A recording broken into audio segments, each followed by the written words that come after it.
그래서 뒤에 나오는 예언, 환상, 꿈은 이건 사실 이건 중요한 게 아니에요. 이건 문자적으로. 예? 우리가 이제 보통 뭐 사도행전 성경 퀴즈 하면은 뭐 예? 젊은이들은 뭘 보냐 그러면 뭐 예언 그건 땡 뭐 이렇게 예? 늙은이들은 뭘 보냐 환상 땡 뭐 꿈을 봐야 되는데 꿈을 꾼다. 근데 그 중요한 게 아니에요. 왜요? 예언, 환상, 꿈은 다 하나님의 일을 한다는 거예요. 하나님의 일. 그러니까 자녀이든 젊은 어린 자녀이든 젊은이든 늙은 사람이든 다 하나님의 일을 하게 된다. 언제? 하나님의 영이 임하는 그때에. 18절도 같은 내용이에요. 하나님의 영이 종들에게도 임한다는 거예요. 이런 예? 자유인과 어떤 그 사회적 지위가 높은 예? 제사장이나 선지자 이런 사람들이 아니라 종들에게도 임한다는 거예요. 남자 종만이 아니라 여자 종들에게도 부어준다는 거예요. 그들도 예언하게 될 것이다. 모든 사람에게, 모든 육체에게. 그런데 베드로가 이 설교를 하고 있지만 베드로는 이것을 어떻게 적용을 했죠? 모든 육체에게 부어준다는 이 말을 유대인에게만 이해했어요. 나중에 고넬료 가정에 성령이 임할 때 깜짝 놀라죠. 심지어 사마리아 사람들에게 임할 때도 깜짝 놀라요, 베드로가. 이게 우리의 편견이고 우리의 무지입니다. 이때 이 모든 육체는 이 말을 아무리 암송했어도 이스라엘 백성에게만 부어줄 것으로 이해했어요. 이스라엘 백성에게만. 자, 나중에 이게 또 깨진다고요. 나중에 베드로가 이걸 또 이제 깨닫게 되죠. 자, 21절에 이 요엘서가 어떻게 끝나요? 어떤 인용으로 끝나요? 누구든지 주의 이름을 부른 자는 구원을 받으리라로 끝나죠. 자, 이거 중요합니다. 우리가 보통 앞부분만 이해하는데, 자, 요거예요. 자, 베드로가 지금 성령 강림하면서 이 사건의 의미가 뭐냐를 요엘서로 인용하는데, 요엘서의 내용을 보면은 하나님께서 하나님의 영을 부어주겠다는 약속이 지금 성취된 사건이라고 얘기해요. 분명히 성령으로 얘기합니다. 그렇죠? 하나님의 영이 임했다. 근데 더 중요한 마지막 적용의 메시지가 있어요. 그래서 베드로는 요걸 인용한 것 같아요. 성령이 강림한다는 메시지는 다른 데도 있어요. 예스겔서도 있고 이사야서에도 있고. 그런데 요엘서를 인용한 핵심이 전 이거라고 봅니다. 누구든지 주의 이름을 부르는 자는 구원을 얻는다. 이 주의 이름은 요엘서의 문맥에서 여호와예요. 여호와. 오늘날 말하면 성부 하나님입니다. 그런데 이 주의 이름을 베드로는 이제 예수님으로 적용합니다. 하나님도 주님이지만 이제 성령이 강림했다는 의미가 뭔가? 성령이 우리 가운데 임했다는 말은 하나님이 약속하신 그것이 성취된 사건이긴가 동시에 예수님이 주님이라는 걸 알아야 되는 사건이다를 적용하고 있어요. 그래서 이 요엘서를 인용과 동시에 설교가 시작돼요. 오늘날 말하면 성경 읽고 설교하는 거예요, 지금. 그렇죠? 성경 읽고 설교하는 거예요. 성경 읽고 난 다음에 설교의 내용이 성령에 대한 설교가 아니고 이 주의 이름에 초점을 맞춰서 예수님이 누군지를 선포합니다. 이걸 잘 잡으셔야 돼요. 그래서 베드로의 설교의 내용이 뭐예요? 예수님이에요. 성령이 아니라 뜻밖에도. 왜요? 성령 강림은 예수가 주님이라는 것을 우리가 깨달아야 되는 사건이고, 따라서 주의 이름, 예수님의 이름을 부르는 자가 이제 누구든지 구원을 받는 때가 왔다를 선포하는 것이에요. 그러니까 여러분 성령 충만과 예수 충만은 이건 떨어질래야 떨어질 수가 없는 것이고, 바로 성령 강림이 왜 예수님의 사역의 열매인지를 이해하는 또 본문이기도 하죠. 그래서 22절부터 이스라엘 사람들아 이 말을 들으라 그러면서 쭉 설교를 하는데 시편을 인용을 계속하면서 예수님을 선포합니다. 핵심은 뭐예요? 예수님이 십자가에 죽으셨다. 근데 그분이 죽은 것으로 끝난 것이 아니다. 하나님이 그를 살리셨다. 이 살리신 사건은 성경에 예언되어 있다. 그리고 그분이 승천하셨다. 우리가 그분의 부활의 증인이다. 그리고 그분은 하나님이 살리셨다. 그게 메시지예요. 32절 봅니다. 이 예수를 하나님이 살리신지라. 그러니까 성령 강림했는데 성령에 대한 선포가 아니고 지금 예수님을 선포한다니까요. 우리가 다 이 일의 증인이로다. 하나님이 오른손으로 예수를 높이심에 그가 약속하신 성령을 아버지께 받아서, 이때 그가 누구예요? 높아지신 예수님. 성령을 아버지께 받아서 너희가 보고 듣는 이것을, 이 성령을, 하나님이 약속하신 성령, 예수님도 약속하신 성령, 이것을 부어주셨다. 부어주셨다. 지금 분명히 뭐예요? 예수님이 부어주셨다라고 얘기하죠. 그런데 하나님께 이 성령을 받아서 이 예수님이 부어주셨다. 그런 점에서 성령은 하나님이 보냈다라는 말도 맞고, 구체적으로 말하면 하나님 보좌 우편에 앉아 계신 높아지신 존귀케 되신 예수님이 부어주셨다. 그러면서 또다시 시편을 인용합니다. 36절, 그런즉, 이게 설교의 결론이에요. 이스라엘 온 집은 확실히 알지니, 이스라엘의 온 백성은 너희가 십자가에 못 박은 이 예수를, 이게 강조형으로 되어 있어, 이 목적격이. 이 예수를 너희가 십자가에 못 박았는데 하나님이 주와 그리스도가 되게 하셨다. 그래서 너희와 하나님을 대조시키죠. 너희는 십자가에 못 박았는데 메시아가 아닐 뿐 아니라 그를 거짓 메시아로 알고 하나님께 저주받은 자로 알면서 십자가에 못 박았는데, 하나님, 너희가 믿는 하나님은 그분을 주와 메시아로 확인했다, 인정했다. 이 되게 했다는 말은 이 became의 의미가 아니야. 비로소 이때 됐다가 아니라 이건 확증했다, confirm 했다라는 의미예요. 주와 그리스도로 확증시켰다. 뭐가? 성령 강림의 사건의 의미가. 그분이 죽지도 않으셨고 부활하셨고 부활로만 승천하셨고 승천으로 끝난 것이 아니라 성령을 보내셨다. 그들이 이 말을 듣고 마음에 찔려 베드로와 다른 사도들에게 물어 이르되, 형제들아, 우리가 어찌할꼬? 여러분, 이게 복음서에 2번이나 나와요. 2번이나 나옵니다.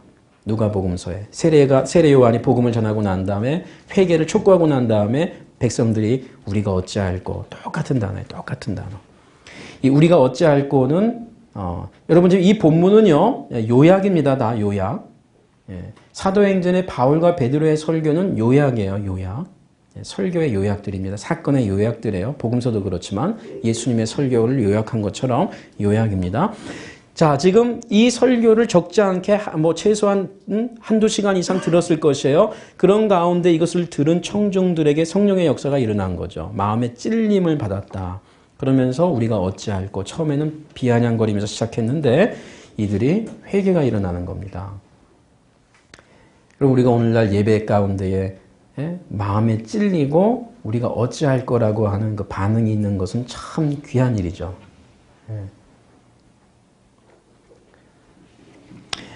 베드로가 이렇게 설교를 적용합니다. 너희가 회개하여 각각 예수 그리스도의 이름으로 세례를 받고 죄사함을 받으라. 그리하면 성령의 선물을 받으리니, 이 약속, 이제 성령의 선물은 동격이에요. 성령이 주시는 선물이 아니라 하나님이 주시는 선물로서의 성령. 그래서 이 소유격을 우리가 동격적 소유격 이렇게 씁니다. 뒤에 요 말이 계속 나와요. 성령의 선물을 받으리니 이 약속은 너희와 너희 자녀와 모든 먼데 사랑 곧 우리 주 하나님이 얼마든지 부르시는 자들에게 하신 것이라. 여기 보면은 주라는 말을 하나님에게도 사용하죠. 사용합니다. 이게 이제 초대교회의 고백이에요. 하나님께도 주라는 말을 쓰고요. kyrios. 예수님에게도 kyrios, 주라는 말을 쓰다가 함께 쓸 때에는 바울 같은 경우는 하나님은 아버지라는 말을 주로 쓰고 예수님께 오히려 주라는 말을 쓰죠. 그래서 하나님 아버지와 주 예수 그리스도로부터 은혜와 평강, 이런 표현들이 자주 나오죠. 이게 이제 초대교회가 유대교로부터 이단자로 판명되면서 떨어져 나가게 되는 결정적인 이유예요. 그들은 하나님이 한 분밖에 없어요. 그러나 초대교회는 어떻게 이해합니까? 유대인들이지만 한 분이라는 말을 숫자 개념으로 이제 받아들이지 않죠. 절대 개념으로 받아들이면서 하나님도 한 분이지만 예수님도 한 분이다. 그래서 절대 하나님의 개념으로 그들이 이해하면서 숫자 노름으로 생각하지 않아요. 하나님의 개념을.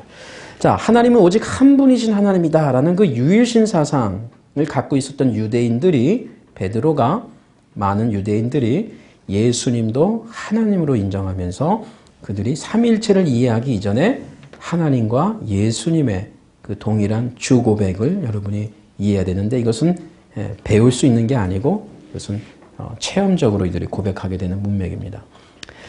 자, 베드로가 지금 이 설교를 하지만 역시 이 얼마든지 부르시는 자들이라는 말도 유대인에게만 그는 사용했어요. 나중에 본인이 한 설교를 본인이 깨닫죠, 나중에. 오늘날 설교자도 그래요. 저도 그렇고. 본인이 설교를 강의하지만 무슨 말인지 모르고 강의할 때가 있어요. 성경을 그냥 강의하다가 나중에 이 내용이 이 내용이었구나. 어쨌든 성경을 강의하면 됩니다. 자, 베드로가 나중에 이 얼마든지 부르는 자들이 이방인이 들어간다는 사실을 나중에 또 깨달아요. 그러나 베드로는 이 당시에 이 유대인만 염두에 둔 것이 분명합니다. 자, 그런 가운데에 이 38절은 우리가 이런 말을 해요. 그 구원의 교향곡적 사건이다. 이런 말을 좀 씁니다. 사실은 이게요. 사실은 이 사도행전에서 가장 논쟁이 많은 것 중에 하나가 학문적으로만이 아니라 사실은 목회론적으로도 말이죠. 또 일반 성도님들이 아까 이 성령 세례라는 사건을 어떻게 볼 것이냐가 이제 아주 또 많은 관심을 갖고 있다고요. 1장 8절과 이 2장 38절. 요게 참 아주 미묘해요. 왜냐면 1장 8절은 이 1장 8절에서 성령의 묘사는 사실은 이 능력 부여가 분명합니다. 능력 부여적인 문맥이에요. 성령이 너에게 임하시면 너희가 권능을 받고, dynamis. 능력을 power. 능력을 받고 예수의 증인. 2장 38절의 메시지는요. 성령의 선물이 소개되는 메시지는 이것은 중생적인, 구원론적인 성령 이해가 문맥입니다. 이것은 이제 성령 세례를 이렇게 이해하는 분들이 있다고요. 구원 이후에 받는 부가적인 알파의 은혜. 주로 이제 오순절 교회를 중심으로 해서 또 장로교 안에도 그 은사 운동, 카리스마틱 운동 하는 분들이 이제 여기에 많은 또 여러분 과거에 또 차영배 박사님이라고 총신에서 오랫동안 사역을 하셨는데 그분도 이제 이런 또 입장을 갖고 있고 요 입장은 대다수의 칼빈주의적인 개혁교회가 주로 성령 세례가 뭐냐 하면 중생 받을 때 예수님 믿을 때에 임하는 성령의 은혜를 성령 세례라고 한다 이렇게 이제 얘기를 해요. 이거 궁금하시죠? 이거 시간 끝나고 해야 될 것 같아요. 요거는 혹시 관심 있으시면. 근데 이게 목회론적으로 많은 질문들이 있는 게 사실입니다. 사실이에요. 자, 근데 일단 요거 나중에 우리가 나머지 2시간 속에서 제가 이야기할 수가 있으면 해보겠습니다. 근데 이거 갖고 나머지 시간을 보내면 또 이걸로 끝나야 되니까. 제 입장 분명히 있고요. 근데 제가 나름대로 설득력 있게 말씀드릴 수 있습니다. 근데 요게 어떤 거하고 또 맞물리냐 하면 정확하게 맞물리는 주제는 아닌데 오순절의 성령이 단회적이냐 반복적이냐 또 그 이슈도 한국교회 안에서 많은 논쟁이 있었어요. 그것도 이제 또 우리가 이 사도행전의 문맥과 관계없이 많은 좀 질문들이 있었던 것입니다. 자, 그런데요. 지금 더 중요한 것은 이 2장 38절은 분명히 이 구원론적 메시지가 있는 가운데 우리에게 소개가 되고 있어요. 자, 그런 가운데에 초대교회가 우리에게 소개가 됩니다. 그렇죠? 그러면서 3,000명의 회심의 역사가 일어난 것을 우리에게 소개해요. 그러면서 42절에 사도들의 가르침, 성도 간의 교제, 떡을 댐, 특별히 성찬을 전제하면서 그 아가페밀, 그 사랑의 떡도 포함된다고 봅니다. 그리고 기도. 이 42절은 초대교회의 어떤 그 모습을 전형적으로 소개한다고 볼 수는 없어요. 이런 어떤 회심한 성도들의 공동체에 일어났던 일들을 우리에게 소개한다 이렇게 봐야지 이 4가지가 교회의 기초다 뭐 이렇게 얘기할 수는 없습니다. 그러나 우리가 설교하면서는 우리가 얘기할 수 있죠. 말씀에 가르침이 있어야 되고 성도 간의 교제, 또 성찬과 애찬의 의미, 그 다음에 기도. 중요한 내용이라고 보여집니다. 43절과 47절에 보시면 좀 더 자세하게 내용을 풀어주죠. 이 믿는 사람들이 함께 있어서 서로 물건을 통용한다. 재산과 소유를 서로 나눈다. 46절에 날마다 마음을 같이 해서 성전에서도 모이고 집에서도 모인다. 그러다 점점 성전에서 쫓겨나서 집에서만 모이게 되죠. 또 기쁨, 순전한 마음, 그렇죠?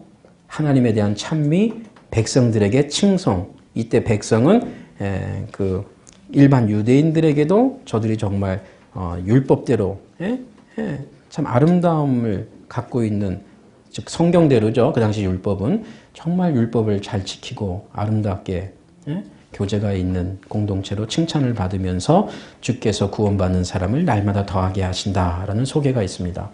여러분, 이 본문이 4장에 가면 또 나오죠. 4장 32절 이하에 믿는 무리가 한 마음과 한 뜻이 되어 모든 물건을 서로 통용하고 자기 재물을 조금이라도 자기 것이라 하는 이가 하나도 없더라. 그러면서 이제 대표적인 예로 바나바를, 그리고 안 좋은 예로 아나니아 삽비라를 이렇게 얘기합니다. 그래서 5장은 원래 갈라지면 안 되고요. 4장 32절이 사실은 새로운 장으로 보는 게 더 좋습니다. 자, 이런 가운데에 지금 메시지는 이것이에요.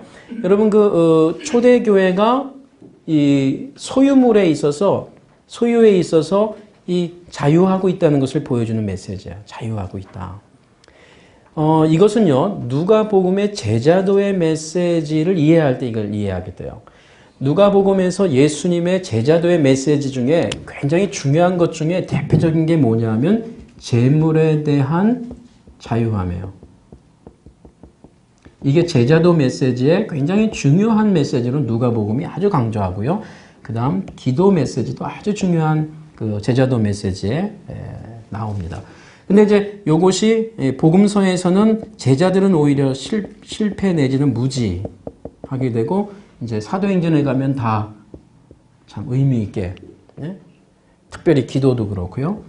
이 재물에 오히려 자유하게 되면서 구원을 선포받는 대표적인 인물이 삭개오예요. 삭개오는 부자면서 여리고의 세리의 대표여서 이 재물 집착이 아주 강한 사람이었는데, 그가 예수님을 만나고 이 재물에 자유하는 것이 소개됩니다. 그래서 여러분 오해하시면 남을 도와주면 구원받고 아브라함의 자손이 되는구나가 아니라 그 문맥이 말하려고 하는 것은 그 이전부터 쭉 말하는 메시지 속에서의 내용이에요. 그래서 삭개오가 예수를 만나 회개했다는 징표로서 이게 소개되는 것이에요.